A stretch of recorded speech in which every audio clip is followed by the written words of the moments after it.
오늘의 하나님의 말씀은 창세기 4장 1절에서 7절 말씀입니다.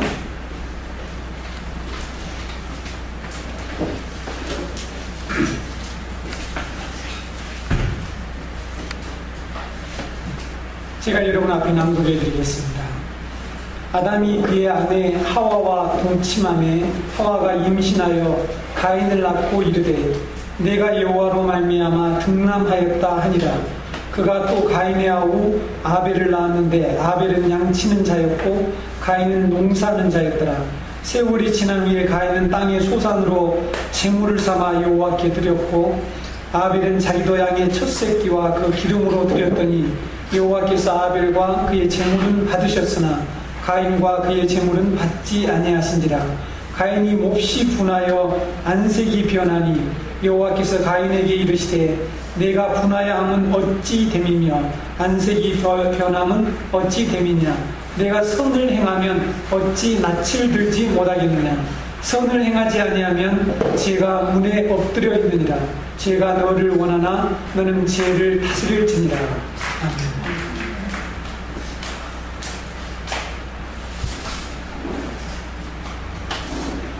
창세기는 10개의 톨레도트, 즉 10개의 계보, 족보로 이루어져 있다고 말씀을 드렸죠. 우리는 그동안에 창세기 1장에 나오는 이 서론과 2장 4절부터 3장까지 이 첫 번째 계보, 하늘과 땅의 이 톨레도스에 관해서 우리가 말씀을 들었습니다.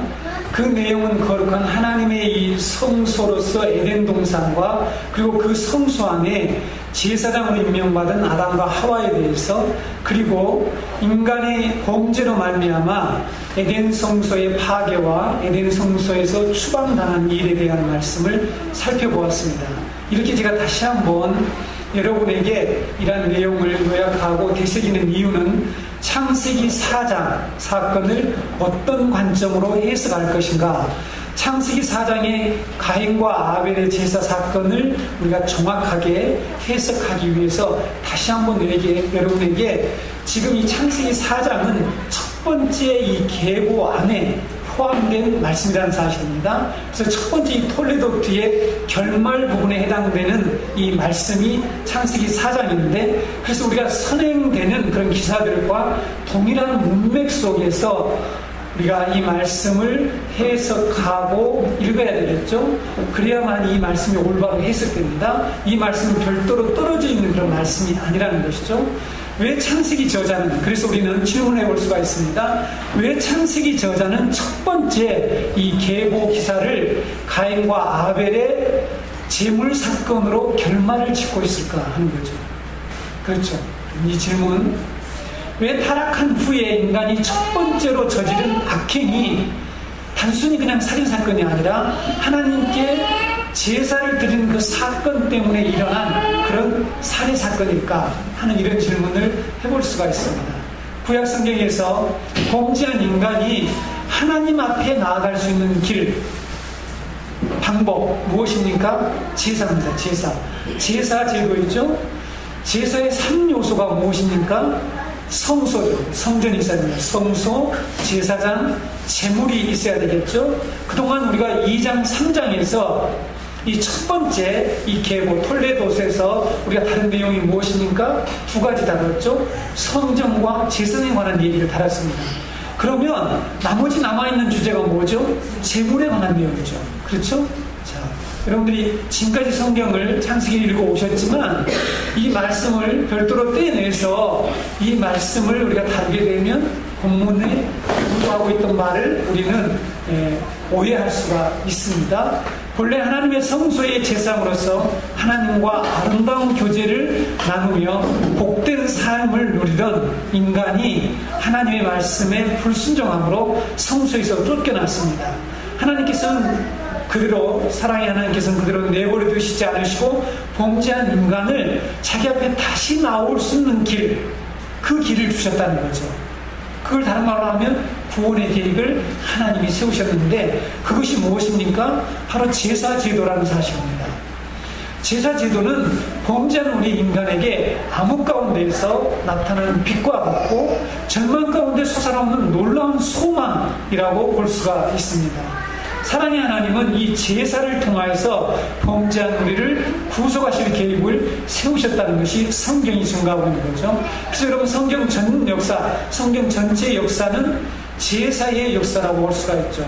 성경 제사의 역사적 흐름을 간단하게 객관해 보면 오늘 첫 번째로 제사에 관한 내용이 오늘 창세기 4장이 처음 나오는데 가인과 아벨의 제사에서 시작해서 노아의 제사, 창세기 8장이 나오죠. 노아의 제사, 그 다음에 족장들의 제사, 아브라함의 제사, 야곱의 제사, 이런 족장들의 제사가 쭉 나옵니다. 그리고 이제 성막이 세워지고 성막에서 드리는 제사, 성전에서 드리는 제사, 그리고 마지막으로 무슨 제사가 나옵니까?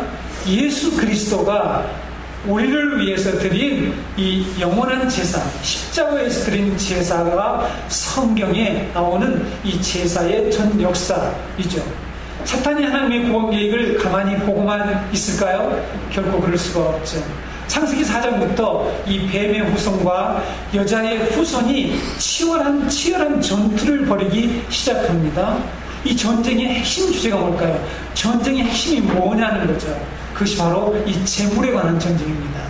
하나님께서 드리는 이 제사에 관한 전쟁이 바로 이 영적 전쟁의 핵심이라는 것을 우리가 기억하면서 계속해서 우리가 앞으로 성경을 살펴보겠습니다. 제사 제도에 나타난 이런 하나님의 구원 계획에 대한 이해를 여러분들이 가지고 이제 창세기 4장에 나타난 이 말씀, 이 복음이 무엇인가 하는 것들을 여러분과 함께 살펴보도록 하겠습니다. 에덴 동산으로부터 추방된 아담과 하와가 이 광야와 같은 에덴 밖에서 드디어 자식을 낳습니다. 그렇죠? 자식을 2명을 낳죠. 근데 실제로 성경이 2명만 나온 것 같지만은 엄청난 자녀들을 이렇게 낳았다고 볼 수가 있습니다. 하나님께서는 우리의 구속에 관한 진리를 설명하기 위해서 이 2사람을 사용할 뿐이죠. 근데 하와가 첫째 아들 가인을 낳은 후에 다음과 같은 고백을 하고 있습니다. 1절을 보게 되면 아담이 그의 아내 하와와 동침하여 하와가 임신하여 가인을 낳고 이르되 내가 여호와로 말미암아 등남하였다 하니라 라는 이런 고백을 합니다. 여러분, 사장이는 자식을 낳았다라고 말하는 이 기사가 3군데 나오죠. 오늘 이 본문에 1절 말씀하고 17절과 25절에 나옵니다. 17절과 25절에서는 아내와 동침하여 에녹을 낳았다, 누구를 낳았다 이렇게만 되어 있죠. 그렇죠? 그런데 오늘 우리가 지금 살펴보는 이 1절에는 뭐라고 얘기하냐면 아이를 낳았는데 내가 여호와로 말미암아 등남했다. 내가 여호와로 말미암아 한 남자를 얻다. 이게 아이가 아닙니다. 여러분, 이 원문에는 우리가 이 낳았으면은 아이라고 표현해야 되는데 아이가 아니고 그냥 남자예요. 한 남자를 낳았다라는 이런 이제 고백을 하고 있습니다. 하와는 가인을 낳은 후에 왜 이런 고백을 할까? 하와의 이 고백 속에는 어떤 의미가 들어있을까라는 것을 우리가 살펴봐야 합니다. 하와가 가인을 낳고 한 이 말이 무슨 뜻인가를 우리가 알기 위해서는 먼저 여호와로 말미암아 등남하였다라는 이 표현의 번역의 문제를 좀 다루어야 합니다. 사실은 여러분, 제가 보는 그 주석이나 학자들의 내용이 이 문제를 아주 상당히 1절에서 아주 중심되게 다루고 있어요. 이 표현에 대해서 성서학자들의 의견이 2가지로 이렇게 나눠집니다. 2가지로 번역된다는 거죠. 우리가 그런데 이 번역을 하지 않고 이 지금 현재 말씀 그대로 우리가 그냥 덮어주고 넘어갈 일이 아닙니다. 왜냐하면 이 표현이 4장을 이해하는 중요한 단초가 되기 때문이에요. 그렇죠? 그래서 아까 제가 다른 데서 아이를 낳았을 때하고 다르다고 하는 것을 여러분에게 강조한 이유가 거기에 있습니다. 이 부분에 대한 번역은 크게 이 2가지로 우리가 구분할 수 있는데 첫 번째 이 한 가지의 번역은 내가 한 남자 여호와를 얻었다 이렇게 번역이 됩니다. 원문이 그렇게 됐다는 거죠. 자, 여러분이 가지고 있는 개역성경 제가 우리 한국에 나와 있는 모든 번역 성경을 다 컴퓨터 프로그램으로 가지고 있는데 거기에서 전부 다 대조를 다 해봤습니다. 거기는 영어 성경도 수많은 영어 성경도 들어있죠. 그래서 전부 대조를 해봤습니다. 근데 어느 번역 성경도 이렇게 번역하는 성경은 사실은 없다는 거죠. 그리고 다른 하나가 뭐냐면 지금 우리가 보고 있는 이 성경처럼 내가 여호와로 말미암아, 근데 모든 이 영어 번역본이나 우리 다른 우리 한글 번역본에 보면 내가 여호와의 도움으로 한 남자를 얻었다 이렇게 되어 있습니다. 대부분의 번역 성경들이 이 두 번째 번역을 취하고 있습니다만은 원문에는 도움으로라는 말이 없습니다. 여호와 앞에 전치사가 있습니다. 자, 우리가 성경을 이렇게 자세히 배우면 중요하겠죠? 여호와 앞에, 여호와라고 하는, 여호와도 원래 여호와가 아니고 아도나이, 여호와 앞에 이 전치사 하나가 있는데 그 전치사가 히브리어로 에트라고 하는 그런 전치사예요. 근데 영어로 말하면 이것이 with요, 함께라는 단어입니다, 함께. 그렇죠? 여기에서 뭐뭐로부터 from이라는 단어가 아니에요. 그렇죠? 그래서 말미암아 또는 거기에 도움으로라는 뜻은 전혀 없어요. 근데 도움으로라는 것은 사람들이 그렇게 추측을 하는 거죠. 이 번역이, 모든 번역이 자기가 가지고 있는 생각을 거기다 포함할 수밖에 없다고 하는 것이 번역자들의 고백이고 번역 이론입니다. 히브리어가 사용되는 그런 용법에서 이렇게 사용된 적이 한 번도 없다는 거죠. 말미암아 무슨 도움으로 이렇게 이 에트라고 단어가. 그래서 여러분 원문대로 번역을 하면 내가 한 남자 여호와를 얻었다 이렇게 되어 있습니다. 제가 여러분들이 히브리어를 읽을 줄 알면 여기다 딱 보여주고 이랬습니다. 근데 여러분들이 아마 보여줘도 이 까만 눈일 수밖에 없으니까 제가 설명을 하는 거죠. 그러면 하와가 이렇게 첫아들 가인을 낳고 왜 이런 고백을 했을까라는 거예요. 하와가 가인을 낳고요. 너무나 큰 소망에 부풀었던 것 같아요. 이 소망이 가득 찬 거예요. 어떤 소망일까요? 그가 왜 이렇게 의기양양하게 하나님 내가 한 남자, 한 사람입니다. 정확히 한 사람. 예. 여러분 이 원문엔 아담이라는 단어를 썼습니다. 한 사람 내가 여호와를 낳았다, 얻었다 이런 고백을 하느냐는 거죠. 뭔가 지금 그 안에 자기가 놀라운 지금 어떤 희망을 발견했다는 거예요. 이 아들을 통해서 하와는 자기가 낳은 아들이 하나님께서 창세기 15장에서 약속하신 여자의 후손으로 믿었다는 사실입니다. 그렇게 생각하는 거예요. 그래서 이 아들이야말로 하나님이 약속하신 여자의 후손이라는 뜻으로 그런 고백을 하게 되는 것입니다. 그러나 여러분 이 생각은 누구의 생각이죠? 지 생각, 자기 생각입니다. 가인은 여자의 후손이 아니라 뱀의 후손이라는 것이 곧 드러나고 말죠. 그렇죠? 아담과 하와가 얼마 되지 않아서 가인이 하나님이 약속하신 여자의 후손이 될 수 없다는 것을 아마 인식하게 되었을 것입니다. 내가 한 남자 여호와를 얻었다라고 의기양양하게 첫아들 가인에 대해 하나님이 약속하신 여자의 후손일 거라고 확신을 했었지만 그렇지 않다는 것을 깨닫고 아담과 하와가 엄청나게 실망을 했습니다. 그런 증거가 어디가 있느냐?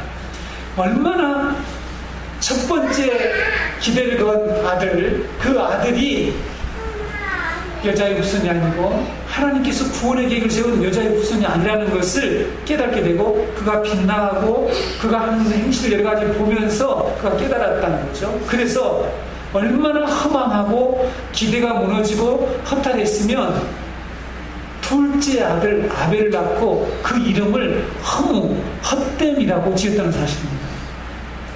우리가 우리 세상의 부모님도 종종 이렇게 큰아들에게 기대를 잔뜩 거는데 기대를 따라주지 못하게 될 때에 우리는 그 다음에 이제 기대를 걸기도 하고 그러는데 이게 보세요. 여러분 지금 둘째 아들 이름이 뭐냐면 아벨입니다. 아벨. 2절에 보면 그가 또 가인의 아우 아벨을 낳았는데 이렇게 말씀하고 있죠. 아벨이 히브리어로 하벨입니다. 하벨이라는 뜻인데 이 뜻이 무엇인가 하면 전도서 1장 2절에 솔로몬이 다음과 같은 고백을 하는 것을 여러분 잘 알고 있죠. 헛되고 헛되며 헛되고 헛되니 모든 것이 헛되도다.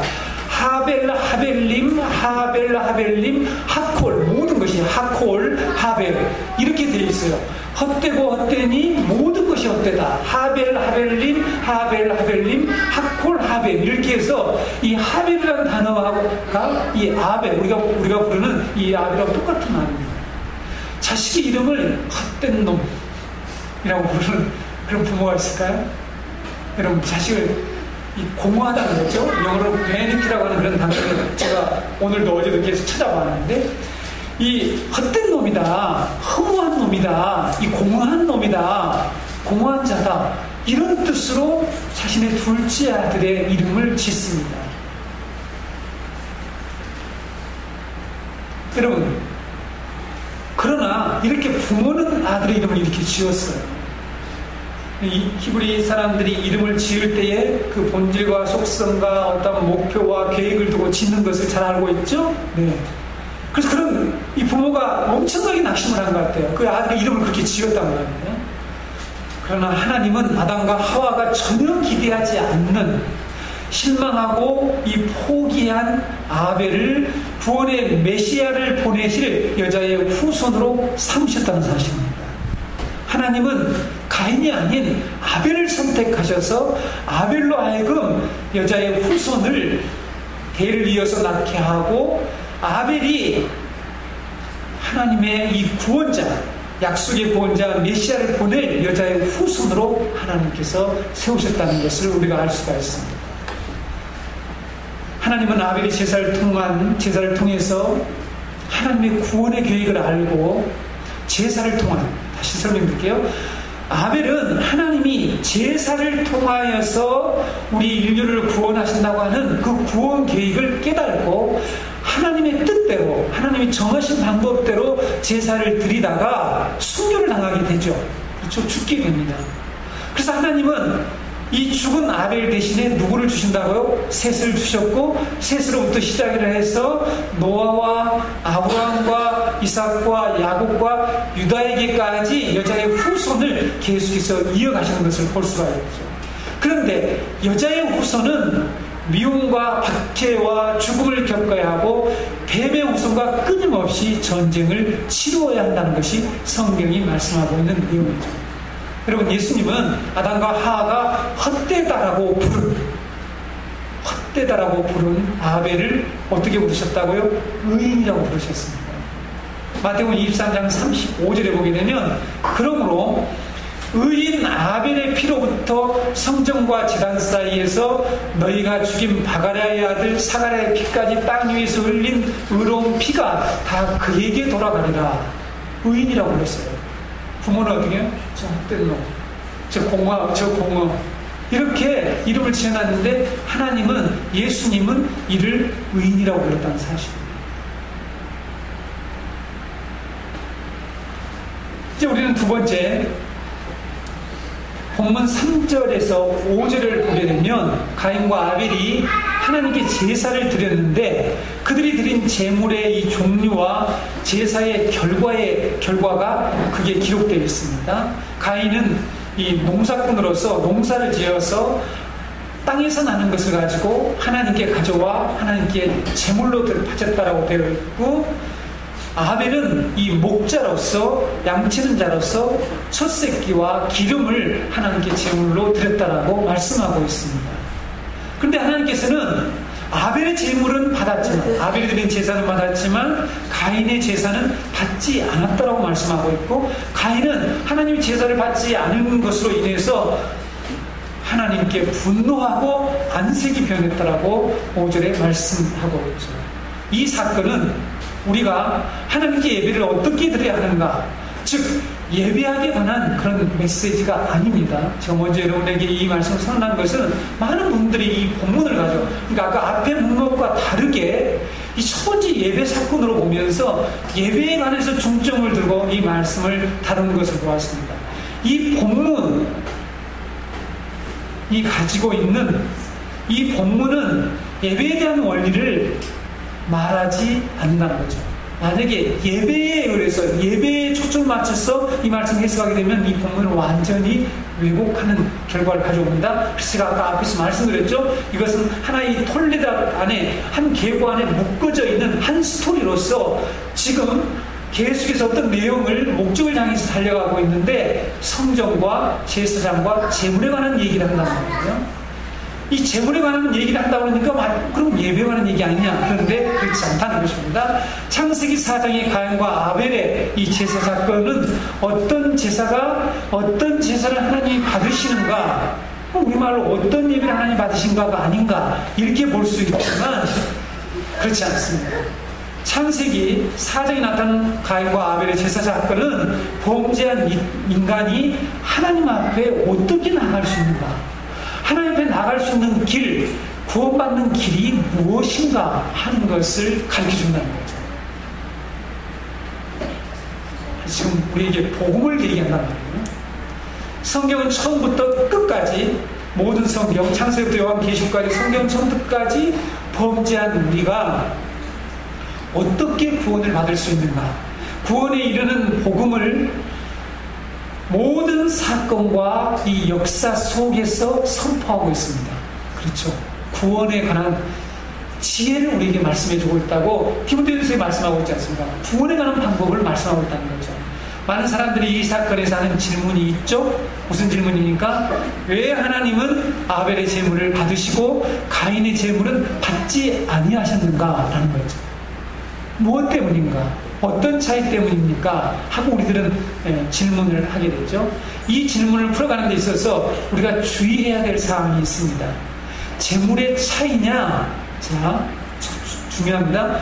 제물의 차이인가? 아니면 두 사람이 드린 제사의 성격의 문제인가 하는 거예요.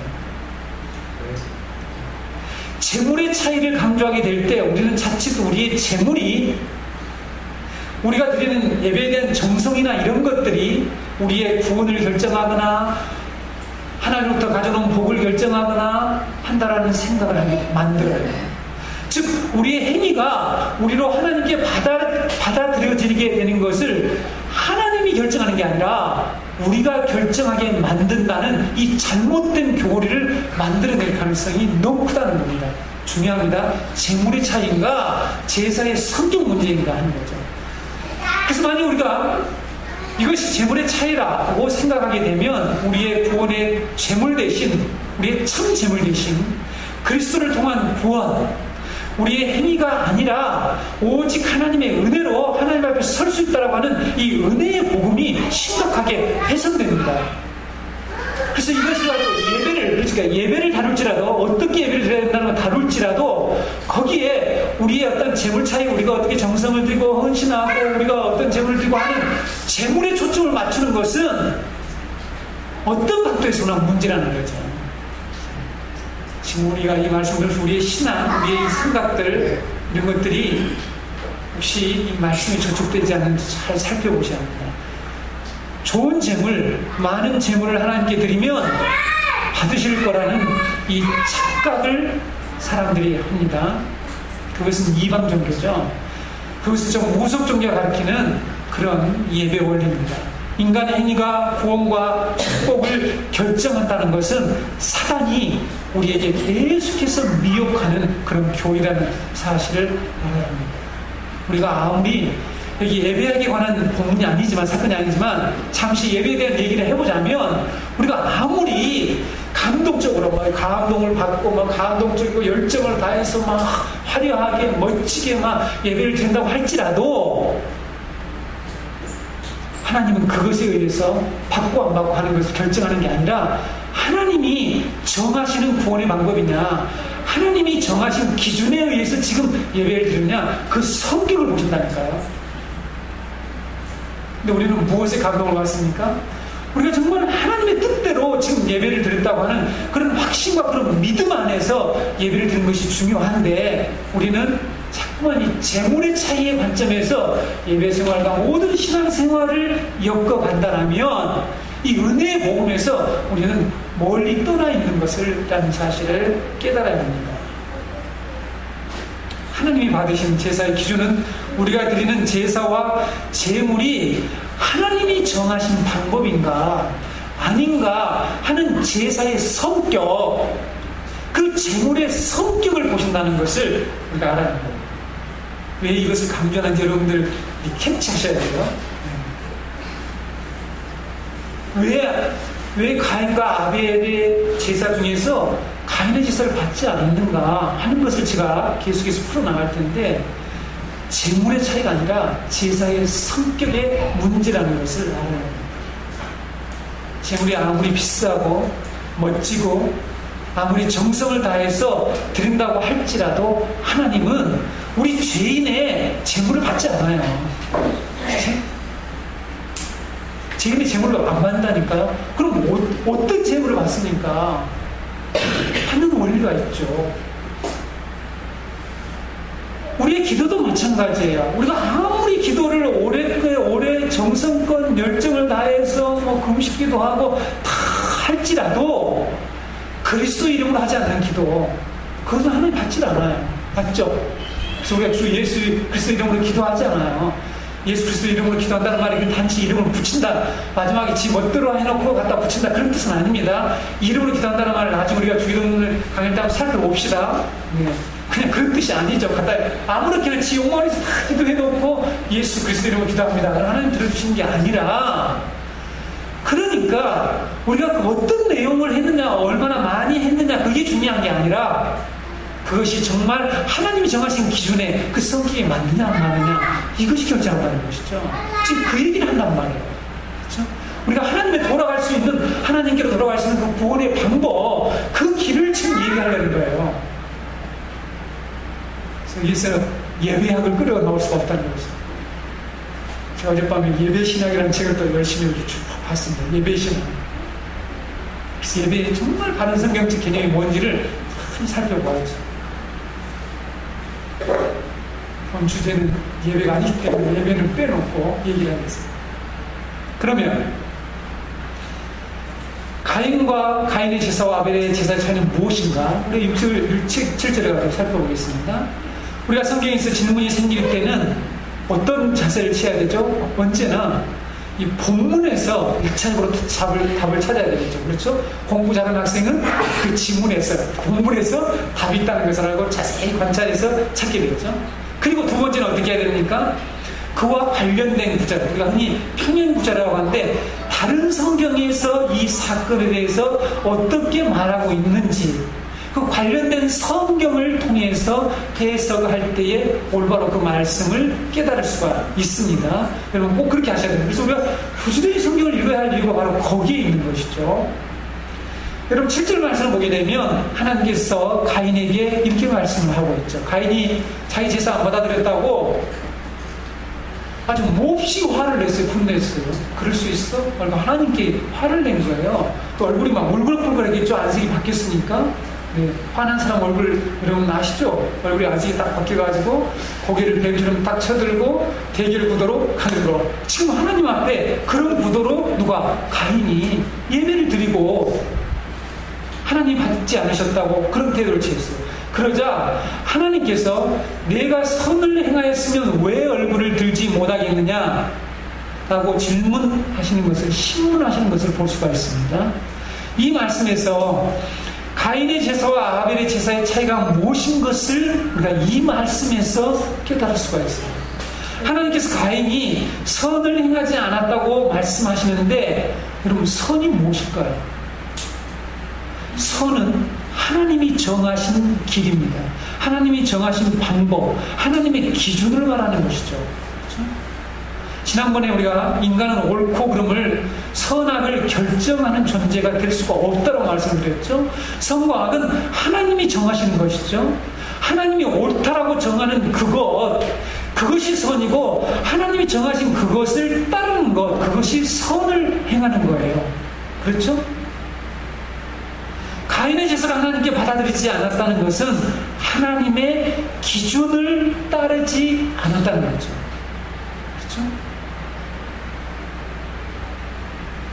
가인과 아벨의 차이는 하나님이 정하신 올바른 제사를 드리는 것이냐, 드렸느냐, 드리지 않았느냐 하는 문제이지, 그러니까 제사의 성적 문제라는 거죠. 그 제사가 하나님이 정하신 그 기준에서 하나님에 의해서 벗어나느냐 안 벗어나냐, 이 차이지 재물 차이가 아니에요. 곡식이냐 양이냐 하는 이 차이가 아니에요. 여러분 지금까지 들어왔던 것은 재물의 차이예요.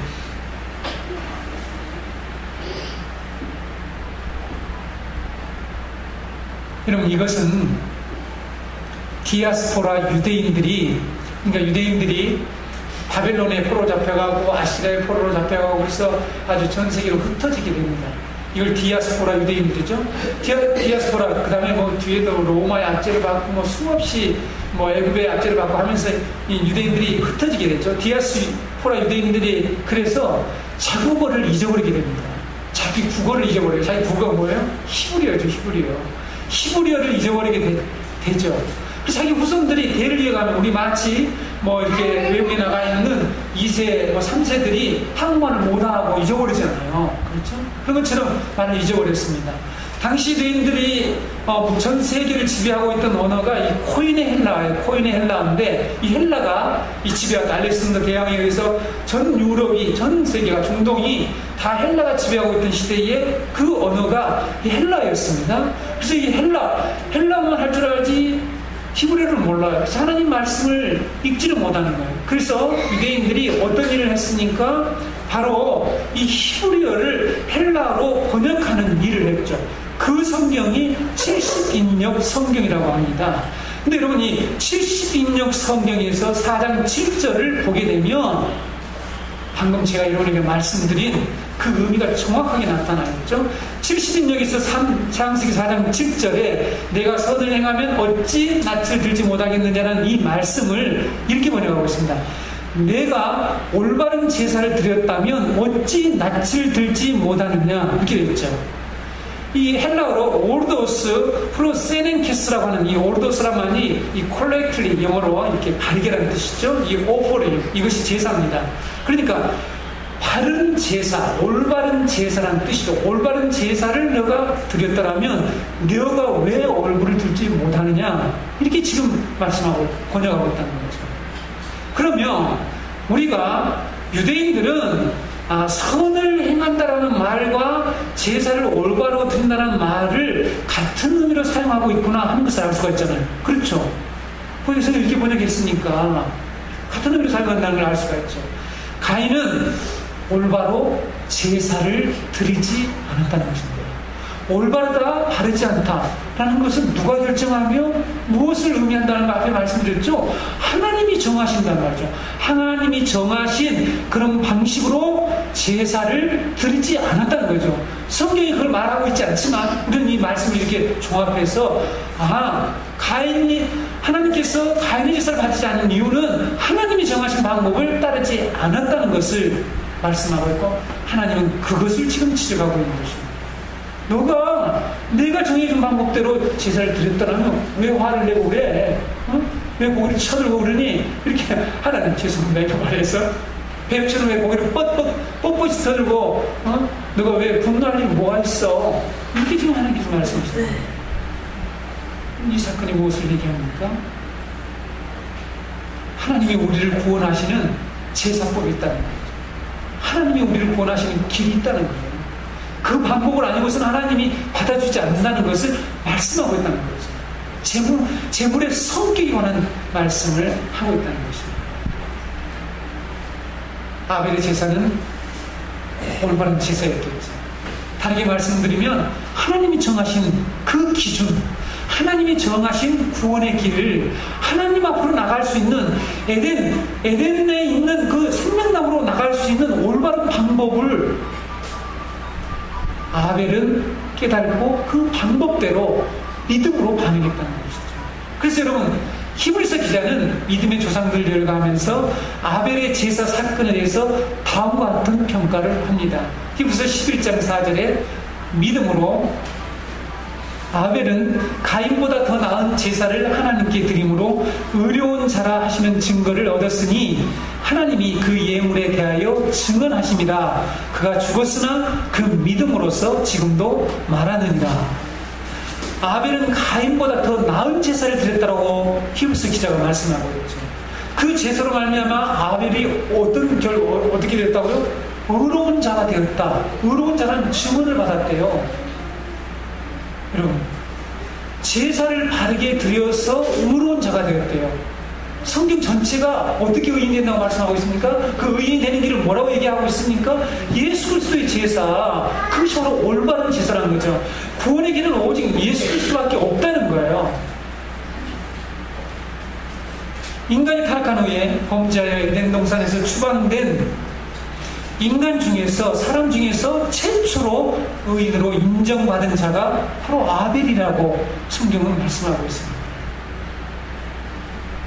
근데 히브리서 기자는 그것을 믿음이라고 얘기하죠. 믿음으로 그랬다고 하잖아요. 믿음이 무엇입니까? 하나님의 길을 따르는 것을 믿음이에요. 그걸 믿는 거예요. 지 멋대로 자기가 정한 것들을 자기가 길을 정해놓고 자기의 방법을 자기가 열정적으로 막 헌신하면서 열심히 열정을 다해서 막 하는 거, 그게 믿음 좋은 게 아니라, 믿음은 하나님이 정하신 기준을, 정하는 것을 내가 받아들이는 거예요. 그걸 따르는 거 아닙니까? 그래서 아벨은 믿음으로 했다라고 말씀하는 거예요.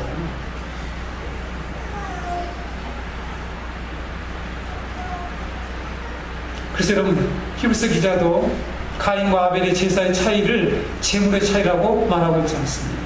믿음의 문제라고 얘기하고 있죠. 믿음이란 하나님과 관계의 문제이죠. 믿음은 아주 중요합니다. 우리의 구원을 이루는데 우리 인간에게서 요구하는 건 딱 한 가지인데, 믿음이에요. 믿어야 되는 거예요. 무엇을 믿느냐? 아벨은, 여러분, 그래서 이 제물의 차이가 아니라는 것을 이제 성경 본문이 얘기해주고 있는데, 아벨은 양의 첫 새끼와 기름을 드렸고 가인은 농사 지은 곡식을 드렸죠. 그렇죠? 근데 여러분, 3, 4절에 나오는 이 제물이라는 단어요. 3절, 4절에 제물이라는 단어가 나옵니다. 이 단어가 히브리어로 미나예요. 미나. 여러분, 지난번 성경 개방 공부 때에 미나는 이스라엘의 5대 제사 중에서 무슨 제사를 미나라고 했어요? 기억을 못 하시겠죠? 학생은 원래 공부를 이렇게 반복해서 이렇게 선생님처럼 자주 기억을 안 하는 거죠.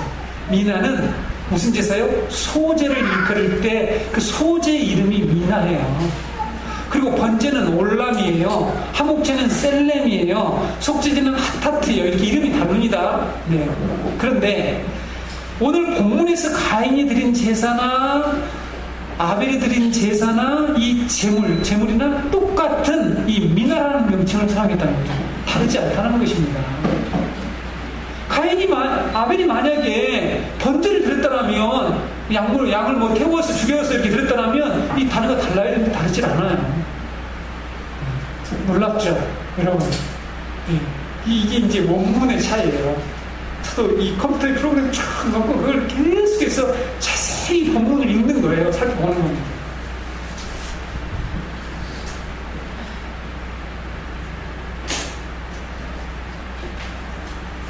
어떤 사람들은 이 본문에서 어떤 해석과 설명을 합니까? 가인의 제사는 피가 없는 제사고 아벨의 제사는 피가 있는 제사라서 그 제물의 차이 때문에 하나님의 제사를, 아벨의 제사는 받고 가인의 제사는 받지 않았다. 이게 전통적으로 저도 어렸을 때부터 계속 들어왔던 내용이죠.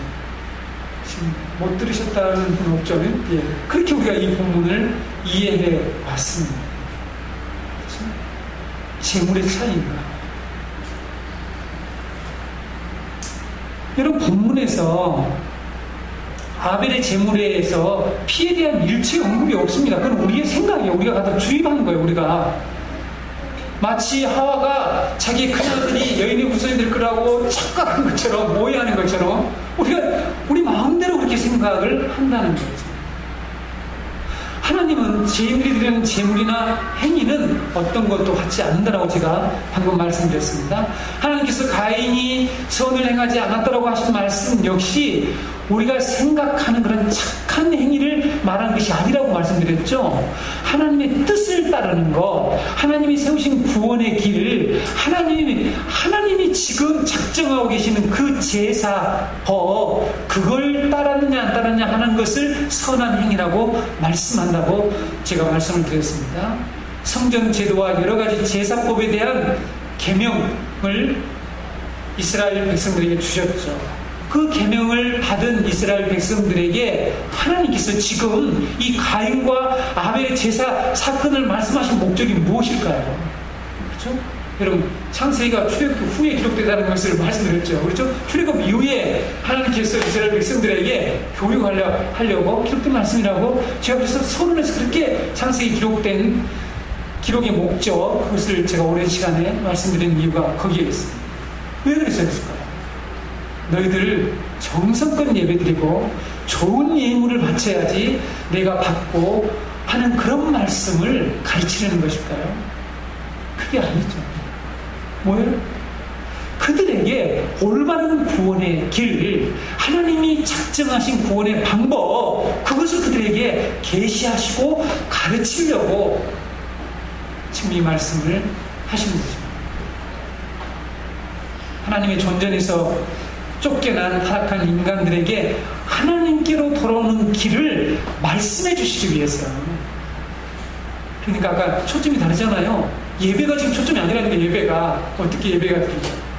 구원의 길을, 무엇이 구원의 길인가? 너희들이 내가 정한 그런 구원의 길, 구원의 방법, 다른 말로 하면 제사 방법, 그것을 너희들이 따라야만이 내 앞에 올 수 있고 내가 그것을 받는 것이지, 너희들 멋대로, 너희들 마음대로, 너희들이 정한 방식으로, 너희들이 아무리 정성을 하고 한다고 해서 내가 그걸 받는 것은 아니다. 그 메시지를 전하는 거죠. 그래서 히브리서 4장 말씀처럼, 히브리서 11장 4절 말씀처럼 아벨은 죽었지만 믿음으로 지금도 선포하고 있는 그 메시지, 그게 무엇이냐는 거예요. 그러니까 여러분, 히브리서 11장 4절에 뭐라고 말씀드렸습니까? 그가 죽었으나 그 믿음으로 지금도 말하느니라. 죽었는데 지금도 말하고 있대요. 그 메시지가 뭡니까? 그것이 바로 오직 그리스도를 통한 하나님 정하신 구원의 길은, 제사법은 유일하다, 한 가지다. 하나님이 계신 성수로 나올 수 있는 올바른 제사법은 예수 그리스도다. 그리스도가 십자가에 드리신 제사법이다. 이것을 지금 말씀하고 선포하고 있다는 것을 여기서 말하고 있는 것입니다. 옳은 제사법이냐 아니냐 하는 제사의 성격 문제이지 제물의 문제가 아님을 알아야 합니다. 이스라엘 백성들이 율법이 정한 제사를 열심히 드렸습니다. 그렇죠? 열심히 드렸어요. 그러나 그것은 올바른 제사가 아니라고 계속 선지자를 통해서 지적을 받잖아요. 무슨 일입니까? 하나님 말씀하신 그 방법대로 제사를 드렸잖아요. 소 드리라고 하면 소 드려, 염소 드리라고 하면 염소 드려, 양 몇 마리 가져와 양, 그렇게 드렸어요. 여러분, 방법을 바꾼 게 아닙니다. 물론 가끔가다 이 꼼수를 부리는, 요즘 말로 꼼수를 부려가지고 이렇게 이 건강하고 정말 흠이 없는 양을 해야 되는데 그런 경우가 있긴 해요. 그러나 방식에 있어서는 하나님 정하신 방식대로 계속 드렸습니다. 그래서 꼬박꼬박 우리말로 하면 예배를 드렸죠. 그들이 얼마나 엄숙하고 철저하게 하나님께 예배를 드렸는지 아십니까? 보지 않아서 잘 모르시겠죠? 그들이 하나님께 제사를 드리는 그런 태도는 우리와 같지 않았어요. 그렇죠? 원래 우리는 은혜의 시대, 복음의 시대 대충 그냥 준비도 제대로 안 하고, 그들이 안식일을 얼마나 철저히 준비했고 그들이 제사를 얼마나 철저하게 준비해서 드렸는지. 제가 지난번 교회에서 안식년을 맞아서 이스라엘 연수를 갖지 않았습니다. 그때 이 안식일은 토요일입니다. 안식일에 유대인들이 이 회당에서 예배 드리는 것을 우리는 예배를 드리러 간 게 아니라 이렇게 참관을 하러 갔습니다. 보러 가서 어떻게 드리나 보러 갔죠. 그래서 그 예루살렘에 있는 중앙회당인가 하는 곳에 아주 큰 회당에 아주 상당히 크더라고요. 그 회당에 우리 같이 갔던 목사님들 10분과 함께 그 회당 예배에 참석했습니다. 그 예배를 봤는데요. 숨소리조차 함부로 낼 수 없을 만큼 그들은 엄숙하게 예배를 드렸습니다. 우리가 그걸 좀 자료화하고 어떻게든가를 사진을 촬영하고 비디오를 촬영하겠다라고 부탁을 했지만 허락을 해주지 않았습니다. 하나님께 예배를 드리는 그 태도가 우리는 뭐 예배 시간에 사진도 촬영하고 못하고 복잡하잖아요. 여러 가지를 하잖아요. 정말 엄격하게 예배를 드립니다. 현대 유대인들이 그런 정도라면 과거에 그들은 정말 철저하게 제사를 드렸습니다. 그러나 그들이 아무리 온 정성과 최선을 다해서 제물을 드렸지만 그 제사는 하나님께 나가는 올바른 제사가 아니었다는 거죠. 그래서 사도 바울이 자신의 동족 이스라엘의 구원을 간절히 소망하면서 그들에게 당신들은 이게 문제다라고 그들을 지적합니다. 그것이 로마서 10장 1절에서 3절에 기록되어 있습니다. 제가 읽어드리죠. 형제들아, 내 마음이 원하는 바와 하나님께 구하는 바는 이스라엘을 위함이니 곧 그들로 구원을 받게 함이라. 내가 증언하노니 그들이 하나님께 열심히 있으나 올바른 지식을 따르는 것이 아니니라. 하나님의 의의를 모르고 자기 의의를 세우려고 힘써 하나님의 의의에 복종하지 아니하느니라. 유대인들이 하나님을 향해서 열심히 있었죠. 그 열심은 이 세상에 누구도 따라갈 수가 없었습니다. 그러나 그들의 열심은 올바른 지식, 하나님의 의에 기초한 그러한 신앙의 행위가 아니고 자신들이 만들어 놓은 기준, 자신의 의죠, 자신의 의를 세우려고 뭐라고요? 힘써 하나님이 세우신 방법, 하나님이 정하신 것들을 무너뜨리고 그것을 거부하고 복종하지 않았다라고 지금 말씀하고 있는 거죠. 유대인들이 황당히 한 거예요. 저 이단이요. 이렇게 얘기한 거예요. 여러분, 이렇게 차이가 나지 않습니까? 그래서 여러분이 창세기 4장 우리가 해석을 할 때 예배의 관점으로 볼 거냐, 구원의 방법을 하나님 우리에게 제시하는 관점 엄청난 차이가 나잖아요. 그런 것처럼 하늘과 땅이 이렇게 차이가 난 것처럼 엄청난 차이가 나는 것이죠. 유대인들은 온 정성을 다해서 열심히 제사를 드리고 있는데 너희들 틀렸어. 그것은 너희들의 의를 세우려고 하는 거야. 너희들의 공로를 가지고 하나님 앞에 나가려고 하는 거야. 하나님은 그것을 가지고 너희들을 받아들여 주신다고 한 적이 없어. 지금 그 얘기를 하고 있는 거죠. 그 때문에 계속 유대인들하고 논쟁을 하지 않습니다.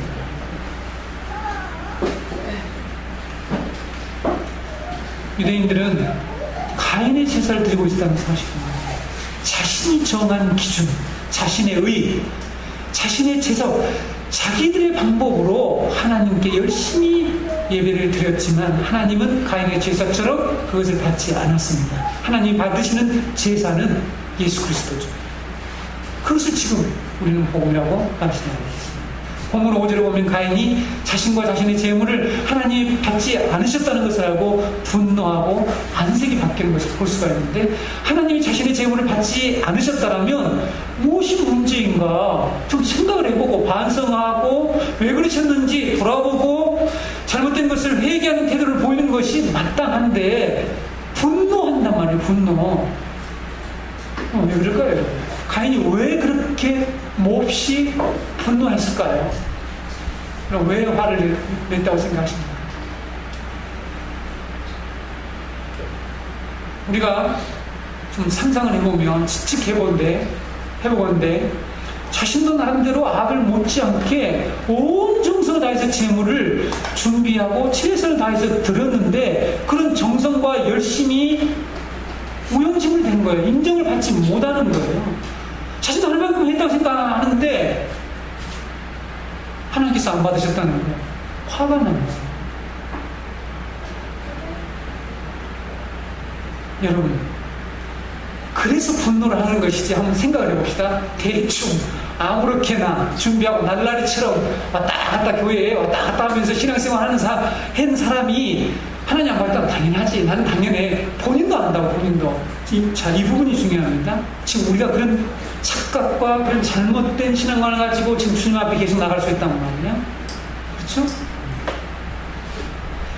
내가 이것이 바로 인간의 공로에 의해서 구원을 받겠다고 하는 이 잘못된 신앙인 것입니다.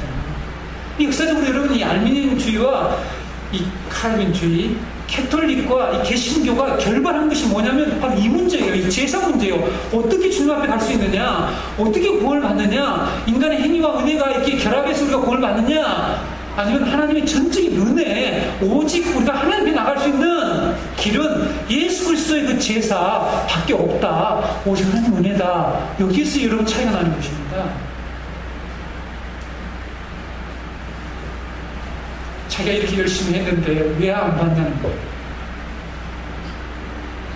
오늘날 수많은 신자들이 바로 이 가인의 방식의 그런 태도의 신앙생활을 할 경우가 너무 많다는 것입니다.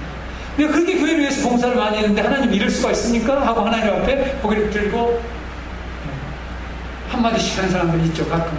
그렇죠? 제가 얼마나 열심히 충성했는데 하나님께서 왜 내 기도를 들어주지 않습니까? 제가 1000번째를 하나님께 드리면서 기도를 했는데 왜 제 아들을 합격 안 시켜줍니까? 뭐 이렇게 하나님께 대드는 분노하는 사람들이 있잖아요. 열심히 안 하면 그렇지 않다니까. 열심히 안 하면 열심히 하는 사람은 여러분 화내지 않습니다. 교회에서도 그렇잖아요. 열심히 하다가 이게 자기에게 맞춰주지 않으면 그때서 화내는 사람들이 있잖아요. 이걸 우리가 정말 주의해야 된다는 거죠. 이 사람들의 문제가 뭔지 아십니까? 하나님을 믿는 것이 아니라 자기를 믿는 것입니다. 자신의 열심, 자신의 충성, 자신이 드린 재물을 믿는 것이죠. 이것이 가인의 제사예요. 가인의 제사가 가지고 있던 본질적인 문제가 무엇인가 하면 자기를 믿은 거예요. 자신의 언신, 자신의 공로, 자신의 재물을 믿고 하나님께 나간 거예요. 하나님 안 받아. 그런 거죠. 그가 믿었던 건 아무 쓸모가 없는 것입니다. 그래서 분노를 하는 거예요. 우리가 믿는 기독교의 하나님, 우리의 열심과 정성과 재물을 많이 들었느냐 적게 들었느냐 하는 재물의 종류, 그런 차이가 아니에요. 우리가 막 열심을 하고 막 열정을 다하고 막 이런 것들을 받느냐 하는 그게 아니라니까요. 그게 기독교가 아니라니까요. 근데 많은 사람들은 반대로 생각하잖아요. 이 반대가 뭡니까? 제가 최근에